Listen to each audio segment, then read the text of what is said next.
ওয়াকার সাহেব সচল হয়েছে, ওনার পাঙ্খা গজাইছে ইন্ডিয়ার সচিব নিয়ম বহির্ভূতভাবে ক্যান্টনমেন্টে যাইয়া যখন দেখা করছে তারপর থেকে গত বুধবার সে খালেদা জিয়ার সাথে গেছে দেখা করতে। আমি যে প্রথম থেকে বলে আসতেছি যে এই ওয়াকার এটা ইন্ডিয়ান মাল, যখন বলেছি সিসির মতো একটা প্রো ইন্ডিয়ান সরকার বসাইতে চায় তখন সবাই আরে রে রে করে উঠছিল, এমন ভাব সবাই তখন ওয়াকার লীগ হয়ে উঠছিল, নতুন জাতির পিতা হয়ে উঠছিল ওয়াকার।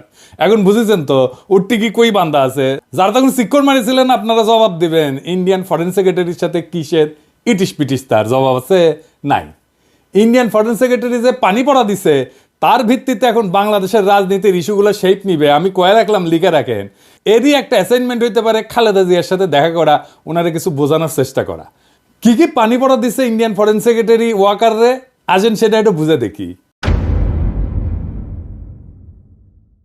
কি দিছে এটা বলা মুশকিল, এটা ওয়াকার আর পররাষ্ট্র সচিব বিক্রম মিশ্র জানে, তবে আমরা অনুমান করতে পারি। এক নাম্বার, নতুন কোন রাজনৈতিক শক্তি যেন উত্থিত না হয়, কারণ সেই নতুন রাজনৈতিক শক্তি হবে ইন্ডিয়া বিরোধী। 2 নাম্বার, আওয়ামী লীগকে যেন রাজনীতি করতে দেওয়া হয়। 3 নাম্বার, জামাতকে যেন কোনো স্পেস না দেওয়া হয়। 4 নাম্বার, এইসব কিছুর জন্য যেন 72-এর সংবিধান সমুন্নত থাকে। 5 নাম্বার, নির্বাচন যেন দ্রুত হয়।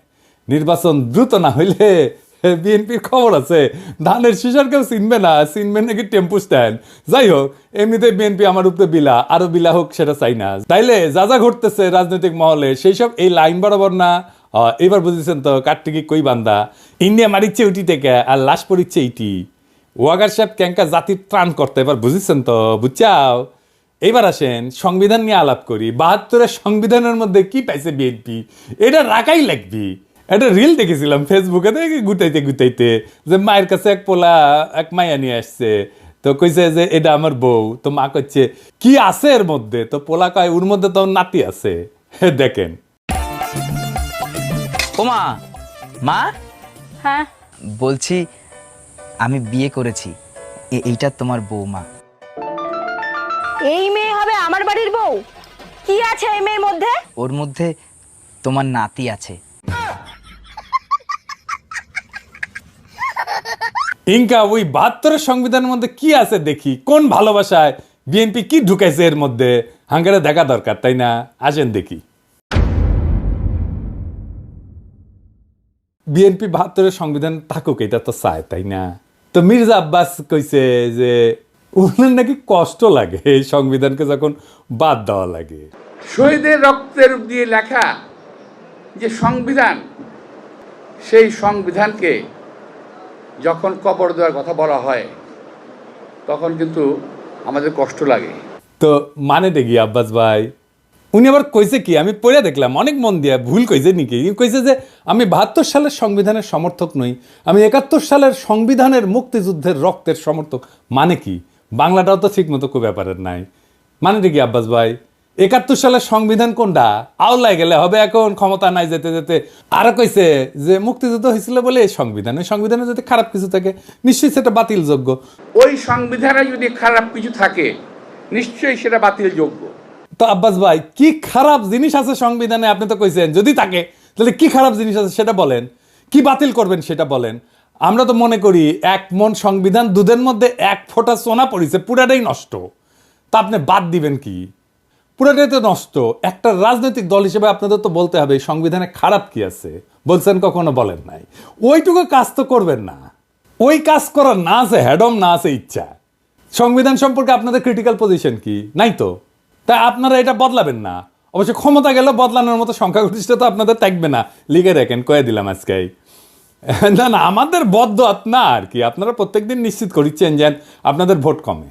আপনাদের ভোটের মুরগি আপনি লেজে কাটবেন না গলায় কাটবেন সেটা আপনাদের ব্যাপার, কিন্তু আপনাদের বলতে হবে আপনারা কি বদলাবেন সংবিধানের। না বললে নির্বাচনে যাইতে পারবেন না। নির্বাচনে যাইয়া দেখেন কোন কিসিমের সমালোচনা শুনেন আমাদের কাছ থেকে টের পাইবেন, তখন ভাইবেন না আপনাদের ভোট দেওয়ার জন্য বসে আছে সবাই। না, ওই দিন বাগে খাইছে। কেন আপনাদের ভোট ব্যাংক বাগে খাইতেছে সেটা আমি আলাপ করবনি, দেখাই দিমুনি কেন আপনার ভোট ব্যাংক বাগে খাইতেছে। খুব মনে করেন যে মার্কা দেখে চাপ্পা দিবে, ওই দিন গেছে। আজ আমার আলাপ শুধু সংবিধান নিয়ে। আবার রিজি ভাই কইছে যে সংবিধান বাতিল মানে নাকি মুক্তিযুদ্ধকে অস্বীকার করা। উনি কাইন্দে শেষ মুজিবের ছবি কেন নামানো হয়েছে দেখেন।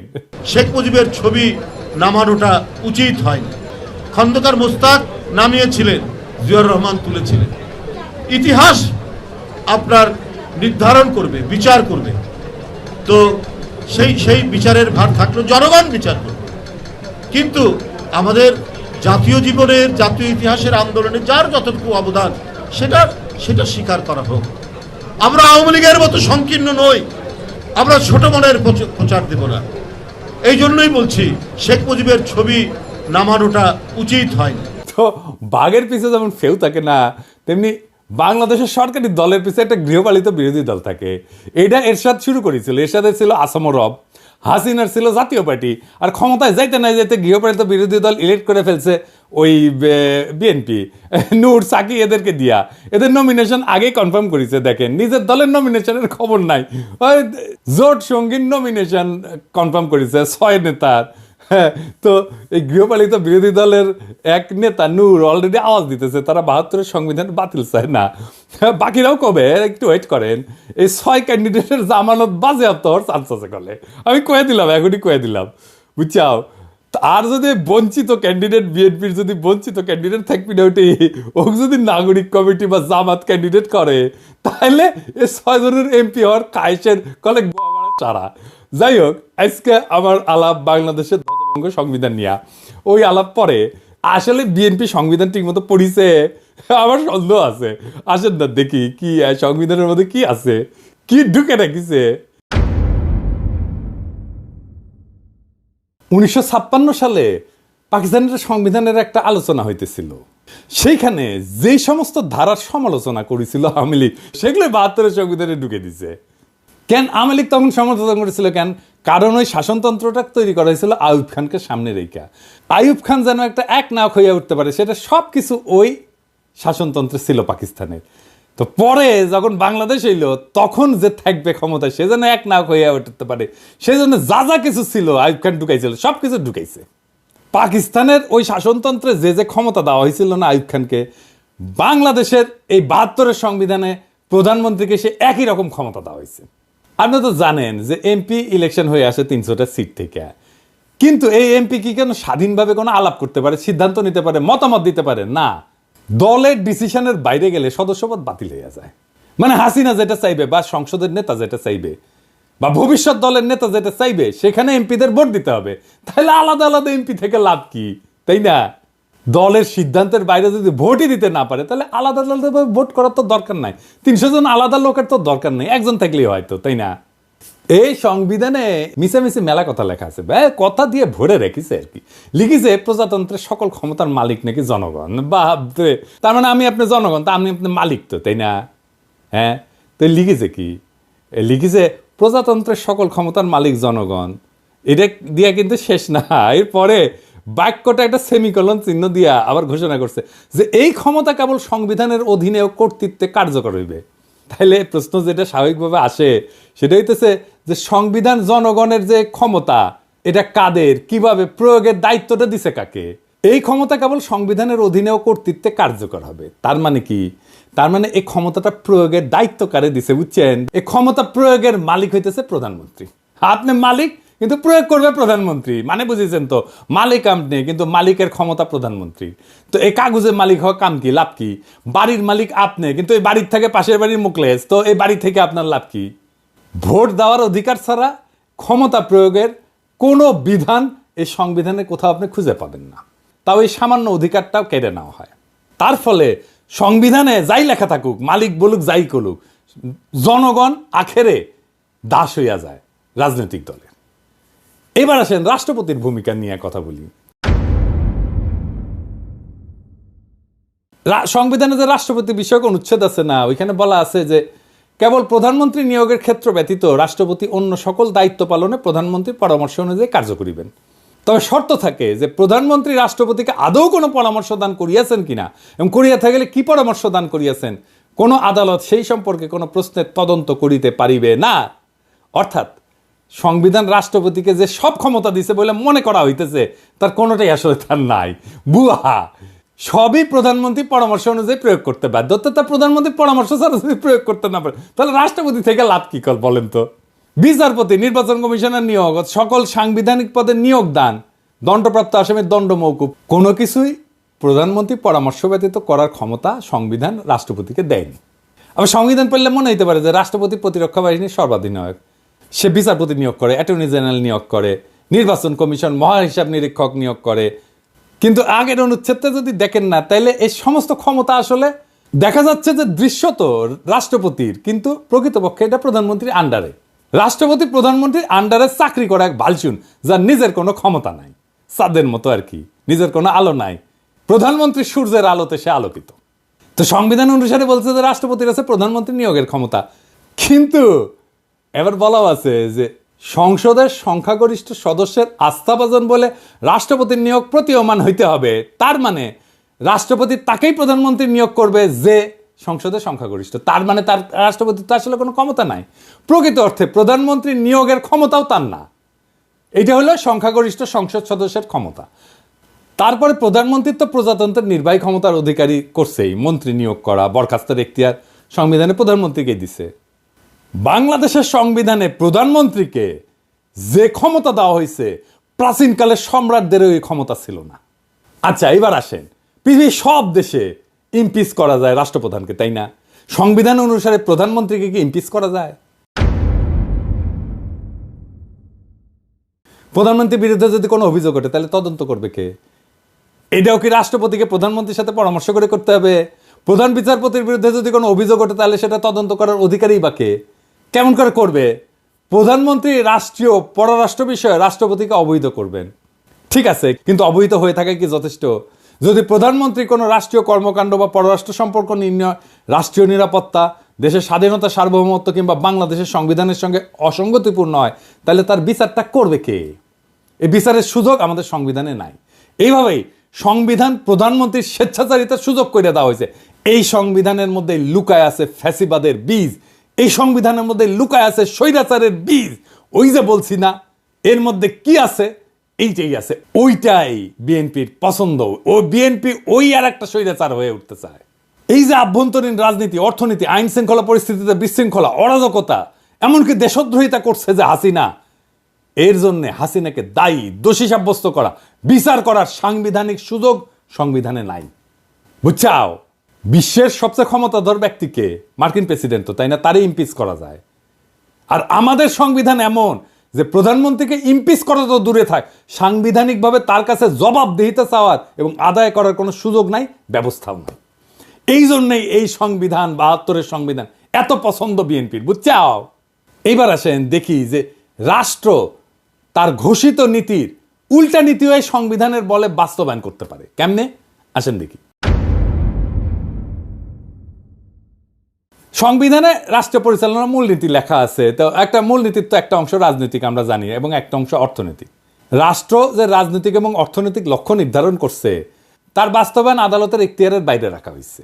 এই নিয়ে যদি কোনো প্রশ্ন নাও তোলা হয়, আর যদি রাষ্ট্র যদি তার ঘোষিত নীতির বিপরীতে কোনো নীতি বাস্তবায়ন করতে যায়, তাহলে সেটা আদালতে যায় বন্ধ করা যাবে না। যেমন ধরেন, আমাদের রাষ্ট্রীয় মূলনীতিতে স্বাস্থ্যকে, চিকিৎসাকে একটা মৌলিক অধিকার হিসেবে বর্ণনা করা হয়েছে। এখন আপনি যদি চিকিৎসা না পান, চিকিৎসা দিতে যদি না পারে, আপনি কি আদালতে যে মামলা করে দিতে পারবেন রাষ্ট্রের বিরুদ্ধে, সরকারের বিরুদ্ধে? পারবেন না। তো তাইলে মৌলিক অধিকার থেকে লাভ কি? এই সংসদকে 2/3 ভোটে সংবিধানের সব কিছু পরিবর্তন, স্থগিত, এটার ক্ষমতা দেওয়া হয়েছে। যেটা এমনকি মূলনীতি হইলেও, সংবিধানের মূলনীতি হইলেও, রাষ্ট্রীয় মূলনীতি হইলেও, সেটা মৌলিক অধিকার হইলেও, এমন যে কোনো কিছুই সে স্থগিত করে দিতে পারে, নষ্ট করে দিতে পারে। রাষ্ট্রের মূলনীতি বাস্তবে প্রয়োগ না করে সম্পূর্ণ বিপরীত পথে চললেও তা কোনোভাবেই সংবিধানের লঙ্ঘন হবে না, যদি 2/3 ভোট আপনি পান। এবং এই রাহাজানি বন্ধ করার কোনো সাংবিধানিক ব্যবস্থা এই সংবিধানে নাই।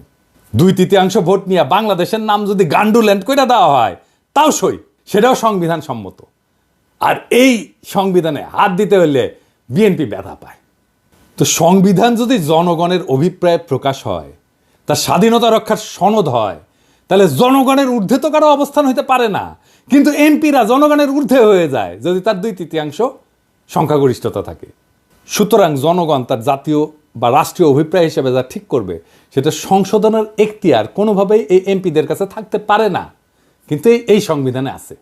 জনগণের অনুমোদন ছাড়া সংবিধান সংশোধন হইতে পারে না, কিন্তু এই সংবিধানে করা যায়। আমেরিকার কথা ধরেন, সংবিধান সংশোধনের এখতিয়ার তো সিনেটের হাতে থাকে না। কেন থাকে না? কারণ সিনেট সদস্যরা নিজেরাই এই সংবিধানের মাধ্যমে ক্ষমতা নেয়। সুতরাং তারা নিজেরা যদি সংবিধান সংশোধন করতে যায়, তাহলে নিজেদের ক্ষমতা এবং কর্তৃত্বের যে উৎস তাকেই অস্বীকার করা হয়, এমনকি নিজেদেরকে অস্বীকার করা হয়। সুতরাং সাধারণ সিনেটের কাছে সংবিধান সংশোধনের এখতিয়ার থাকতে পারে না। সংবিধান সংশোধন করতে হলে আবশ্যিকভাবে নতুন করে জনগণের অনুমোদন নিতে হবে, গণভোট নিতে হবে। এই কারণেই সংবিধানের চতুর্থ সংশোধনীর মাধ্যমে সংবিধানের চরিত্রের আমূল পরিবর্তন ঘটায় একদলীয় শাসন ব্যবস্থা বাকশাল কায়েম করছিল আওয়ামী লীগ, করতে পারছিল। জনগণের মতামতের তোয়াক্কা না করেই সেদিন সংবিধানের অপরিহার্য মৌলিক শর্ত এবং নৈতিকতার বৈশিষ্ট্য ধুলায় মিশায় দিছিল এই ৭২-এর সংবিধান, যেই ৭২-এর সংবিধান বিএনপির এত প্রিয়। এবার আসেন, আপনার আমার টেকা নিয়ে কি রাহাজানি করে এমপিরা এই সংসদে, সেটা দেখি। রাষ্ট্র কিভাবে কার কাছ থেকে কত টাকা আদায় করবে, কার জন্য কত টাকা খরচা করবে, সেটা নির্ধারণের জন্য যে বিল আনা হয় তাকে অর্থ বিল বলা হয়। এই অর্থ বিল সম্পর্কে আদালতে প্রশ্ন উত্থাপন করা যাবে না। রাষ্ট্রের অর্থ যে কোনোভাবে খরচা করলে, আত্মসাৎ করলে, লুণ্ঠন করলেও জনগণের পক্ষ থেকে কোনো প্রশ্ন তোলার এতটুকু অবকাশ সেখানে নাই। আপনার বালিশ যদি ১ লাখ টাকায় কেনা হয় আর সেটা যদি অর্থ বিলে অন্তর্ভুক্ত থাকে, এটা নিয়ে দুদক কিছু করতে পারবে না। এবার বুঝেছেন তো কেন একটাও দুর্নীতির মামলা করা যায় না হাসিনার দলের লোকেদের বিরুদ্ধে, হাসিনার বিরুদ্ধে? এই জন্যেই এই সংবিধান বল রাইখা হাসিনার দুর্নীতির বিচার করতেই পারবেন না। এই জন্যই চাইছিলাম এই সংবিধান ছুঁড়ে ফেলে দিতে, যেই সংবিধান বিএনপির এত প্রিয়। এই সংবিধানের একাদশ ভাগে একবারে শেষ দিকে একটা অনুচ্ছেদে বলা আছে, এই সংবিধানের বিধানাবলী সাপেক্ষে সকল প্রচলিত আইনের কার্যকারিতা অব্যাহত থাকিবে, তবে অনুরূপ আইন এই সংবিধানের অধীনে প্রণীত আইনের দ্বারা সংশোধিত বা রহিত হইতে পারিবে। এর মানে হইতেছে পাকিস্তান আমলে যে সমস্ত আইন বিধি বিধান জারি ছিল তা ছিল ব্রিটিশদের পরিত্যক্ত, তাই দুইবার স্বাধীনতার পরেও দাড়ি কমা সমেত বাংলাদেশে জারি করা হইল সেই সমস্ত আইন। সংবিধানে যেখানে মৌলিক অধিকারসমূহের বিবরণ দেওয়া হয়েছে, সেই অধিকারসমূহে আইন অনুযায়ী বা আইনের বিধান সাপেক্ষে বা জনস্বার্থে প্রচলিত আইনের বিধিনিষেধ সাপেক্ষে ইত্যাদি শব্দ ব্যবহার করে পঙ্গু করে দেওয়া হয়েছে। একটা উদাহরণ দিই, ভাষার মারপ্যাচ দিয়া কেমনি আমাদের অধিকারের আছে। সংবিধানে বলা হয়েছে আইন অনুযায়ী ব্যতীত জীবন ও ব্যক্তি স্বাধীনতা হইতে কোনো ব্যক্তিকে বঞ্চিত করা যাইবে না। তার অর্থ দাঁড়ায় আইনের মাধ্যমে ছাড়া কোনো ব্যক্তিকে জীবন ও ব্যক্তি স্বাধীনতা হইতে বঞ্চিত করা যাবে না, অর্থাৎ আইন নির্ধারিত পদ্ধতিতে করা যাবে, তাই না? এই জন্যই পরবর্তী সময়ে যে বিচার বহির্ভূত হত্যা, ক্রসফায়ার নামে যেটা কুখ্যাত, তার মতো বর্বর ব্যবস্থা সংবিধান সম্মত হইয়া গেছে। কারণ দেখানো যায় ক্রসফায়ারও আইনসম্মত। আপনি কি দেখেছেন এতগুলো ক্রসফায়ার হয়েছে, এর বিচার কেন হইল না? বুঝেছেন তো বিএনপি এসে এটার বেনিফিট নিবে। ক্রসফায়ার তো বিএনপি শুরু করেছিল। 1898 সালে ব্রিটিশ যে ফৌজদারি কার্যবিধি ছিল, এর ধারা অনুযায়ী বিচারে যদি মৃত্যুদণ্ড বা যাবজ্জীবন কারাদণ্ড হইতে পারে এমন অভিযোগ অভিযুক্ত আসামিকে কিন্তু পুলিশ গুলি করে মেরে ফেলতে পারে। এমন একটা ঘটনা ঘটলে একটা প্রশাসনিক তদন্তে গুলি ছড়ার ঘটনাটাকে আত্মরক্ষামূলক বলে মনে করলেই হত্যাকাণ্ডটা আইনসম্মত হয়ে যায়। এইভাবে সমস্ত ক্রসফায়ার আইনসম্মত হয়ে গেছে। এই জন্য পুলিশ বা র্যাবের গুলিতে নিহত প্রত্যেককে সন্ত্রাসী, খুনের মামলার আসামি হইতে হয়, বুঝছেন? এটা শাস্তি তো মৃত্যুদণ্ড।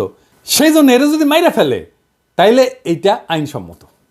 এইবার আসেন বিএনপি নিজে কিভাবে নিজের সেটা দেখি। বিএনপি তো বলে যে আমাদের জাতিসত্তা বাংলাদেশি, তাই না? বিএনপি আর আওয়ামী লীগের মধ্যে তো তফাৎ হচ্ছে, আওয়ামী লীগ মনে করে আমাদের জাতিসত্তা বাঙালি আর বিএনপি মনে করে আমরা বাংলাদেশি। তো এই সংবিধানে কি লেখা আছে? লেখা আছে বাংলাদেশের নাগরিকগণ বাঙালি বলিয়া পরিচিত হইবেন। তো এই বাক্য দিয়া সংবিধানে বাঙালি ছাড়া অন্যান্য জাতির অস্তিত্বকে অস্বীকার করাই লোক। তো এতগুলো জাতিসত্তা আছে, আমাদের ক্ষুদ্র নৃগোষ্ঠী আছে, কেউ তাহলে বাংলাদেশের নাগরিক না। রাষ্ট্র পরিচালনার অন্যতম মূলনীতি অংশে বলা আছে যে ভাষাগত এবং সংস্কৃতিগত একক সত্তা বিশিষ্ট যে বাঙালি জাতি ঐক্যবদ্ধ এবং সংকল্পবদ্ধ সংগ্রাম করিয়া জাতীয় মুক্তিযুদ্ধের মাধ্যমে বাংলাদেশের স্বাধীনতা ও সার্বভৌমত্ব অর্জন করিয়াছেন, সেই বাঙালি জাতির ঐক্য এবং সংহতি হবে বাঙালি জাতীয়তাবাদের ভিত্তি। এইটা বিএনপি রাখতে চায়, বুঝছাও? ওই পরেই নি আসলে সংবিধান।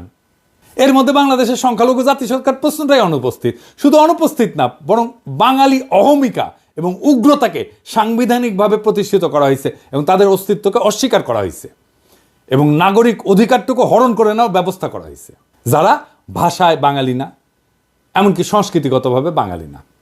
সংবিধান অনুযায়ী তারা বাংলাদেশের নাগরিকই থাকে না। তাহলে বিএনপির বাংলাদেশে জাতীয়তাবাদ কই? এবার আসেন আর একটা বিষয়, ভারতকে হাসিনা যা দিছে সেটি কি আর কেন আমরা সেটা জানতে পারি না? হাসিনার গর্বভরে বলেছিল না যে ভারতকে যা দিছি তা তারা সারা জীবন মনে রাখবে। তো ইন্ডিয়ার সাথে কি কি চুক্তি হয়েছে জানেন না। এমনকি অন্তর্বর্তীকালীন সরকারও তা জানায় নাই। কেন জানায় নাই? কারণ রাষ্ট্রীয় কোনো চুক্তি হোক, তা জাতীয় আন্তর্জাতিক তা সম্পাদনের পূর্বে বা পরে জনগণের কোনো মতামত গ্রহণের জন্য কোনোভাবেই জনগণের কাছে বা তার প্রতিনিধির কাছে উপস্থাপনের কোনো ব্যবস্থা রাখেনি। মানে এটা সংসদে আলাপ না করেও চুক্তি করতে পারে। তার মানে এই 72-এর সংবিধান অনুযায়ী অন্য যে কোনো রাষ্ট্রের সাথে যে কোনো চুক্তি, ট্রানজিট হোক, করিডোর হোক, যা কিছু হোক, বন্দর দিয়ে দেওয়া হোক, চুক্তির আগে বা পরে দেশবাসীর সঙ্গে আলোচনার সাংবিধানিক কোনো বাধ্যবাধকতা নেই। সমস্ত আন্তর্জাতিক চুক্তি সম্পাদিত হয় জনগণকে অন্ধকারে রেখে। এমনকি সংসদেও সেই চুক্তি নিয়ে আলোচনার কোনো বাধ্যবাধকতা সরকারের নাই। আবার দেখেন, যে নির্বাচনী এলাকা থেকে সংসদ সদস্যরা নির্বাচিত হয়, সেই নির্বাচকরা যদি সেই এলাকার লোকেরা মনে করে যে তাকে আর তার প্রতিনিধি রাখবে না, তাহলে ওই জনগণের হাত পা বাঁধা, কিছুই করার নাই। মানে টার্ম শেষ হওয়ার আগে পর্যন্ত কিছু করতে পারে না। অর্থাৎ প্রতিনিধি প্রত্যাহার করার কোনো সুযোগ সংবিধানে নাই। সারা দুনিয়ায় সভ্য দেশে এই সুযোগ আছে। এলাকার লোকেরা তার এমপিকে রিকল করতে পারে, মানে প্রত্যাহার করে নিতে পারে, এমনকি তার টার্ম শেষ হওয়ার আগেই। আর বাংলাদেশে একবার নির্বাচিত হলে কেল্লাফতে। দুনিয়ার সব দেশ এমপিকে রিকল করতে পারে, তার এলাকার লোকেরা, বাংলাদেশে পারে না। সংবিধান আসলে রচনা হয় কীভাবে? সেভাবে কি আমাদের সংবিধান রচনা হয়েছে? সংবিধান তৈরি করে গণপরিষদ। শুধু সংবিধান তৈরি তাদের কাজ। জনগণ ভোট দিয়া গণপরিষদ তৈরি করে, তারা সংবিধান তৈরি করে চলে যায়। সেই সংবিধানের অধীনে নির্বাচন হয়, নতুন সংসদ তৈরি হয়। কেন এই নিয়ম? কারণ আমি যে আইনে চলবো সেই আইন তো আমি নিজে তৈরি করতে পারি না। তাইলে তো আমার সুবিধা মতো আমি আইন বানাবো, তাই না? আমাদের সংবিধান তৈরি হয়েছে এমপিদের দিয়া। তারাই সংবিধান বানাইছে। তাদের সংবিধান বানানোর জন্য নির্বাচন করা হয়নি, কিন্তু তাদের এই সংবিধান বানানোর ম্যান্ডেটই ছিল না। তারা সংবিধান বানানোর পরে নিজেরাই কন্টিনিউ করছে এমপি হিসাবে, মানে নিজে যে আইন বানাইছে সেই আইন অনুযায়ী সে চলছে। মৌলানা ভাসানী কিন্তু বলছিল যে এই সংবিধানের খসড়া জনগণের কাছে প্রকাশ করার আগে সেটা দিল্লি পাঠানো হয়েছে। 72 সালে জুন মাসে নাকি, তখন আইনমন্ত্রী ছিল কামাল হোসেন, সে সংবিধানের খসড়া বগল দাবা করিয়া বিলাতে যাওয়ার নাম করে দিল্লিতে নাকি গেছিল। আচ্ছা ধরেন বানাইলো সংবিধান, মেলা ভালো সংবিধান বানাইছে, ধরে নিলাম, ধরেন হ্যাঁ তাই সই। তো 73 সালের 22 সেপ্টেম্বর তারিখে 9 মাস গেছে মাত্র। তারপরে সংবিধানের 33 নম্বর অনুচ্ছেদ সংশোধনীর জন্য দ্বিতীয় সংশোধনী বিল পাশ হইল এবং জরুরি আইন সংবিধানে সংযোজিত হইল। এটাও কিন্তু ভারতীয় সংবিধানের 22 নম্বর অনুচ্ছেদের কপি, বুঝছাও? ভারতীয় সংবিধানে আটকাদেশ মেয়াদ 3 থেকে 6 মাস। এনে বাংলাদেশের সংবিধানে আটকাদেশের মেয়াদ কিন্তু অনির্দিষ্টকাল পর্যন্ত, বুঝছাও? তো কি বালের সংবিধান বানাইছিলেন যে 1 বছর যা না যাইতে কাটাছেড়া করতে হয়? সেই সংবিধান বিএনপি প্রিয়। তাই সংবিধানে তাইলে কি মধু আছে? কি আছে সংবিধানের মধ্যে? এই সংবিধানে আছে ফ্যাসিবাদের বীজ, এই সংবিধানে আছে স্বৈরাচারের বীজ। এই সংবিধান ইন্ডিয়ার ব্রেন চাইল, এইটারই রক্ষা করতে চায় বিএনপি। ইন্ডিয়া আওয়ামী লীগের গোয়া মারিছে, বিএনপি আর সানন্দে বিএনপি পাইতে দিচ্ছে। কি পাইতে দিচ্ছে জিজ্ঞেস করেন না। বাংলাদেশের জনগণ এটা মানবে না। এই সংবিধানের অধীনে নির্বাচন হবে না। প্রফেসর ইউনূসের সরকারের ম্যান্ডেট নাই, বিএনপি বলে। তাইলে সংবিধান প্রণয়নের জন্য সংবিধান সভার নির্বাচন হোক, ম্যান্ডেট নিয়ে তারা জনগণের জন্য সংবিধান লিখুক। ওয়েট করেন আপনারা। নির্বাচন করতে চান, আসেন এই গণপরিষদের নির্বাচন করেন, সংবিধান লেখার নির্বাচন। সেটা তো করবেন না। দেশের মালিক আপনারাই না, আমরাও দেশের মালিক। শুধু রাজনৈতিক দলের কথা শুই না দেশ চালাবে অন্তর্বর্তীকালীন সরকার, এটা কোথায় লেখা আছে? জুলাই বিপ্লবের টাইমে ছাত্র জনতা একটা স্লোগান দিছিল, দেশটা কারো বাপের না। মাথায় রেখেন, দেশটা রাজনৈতিক দলের কারো বাপের না। সবার মত নিয়ে দেশ চালাইতে হবে। এই সংবিধান ছুঁড়ে ফেলতে হবে। নতুন সংবিধান ছাড়া কোনো নির্বাচন হবে না। Case close. ইনকিলাব জিন্দাবাদ।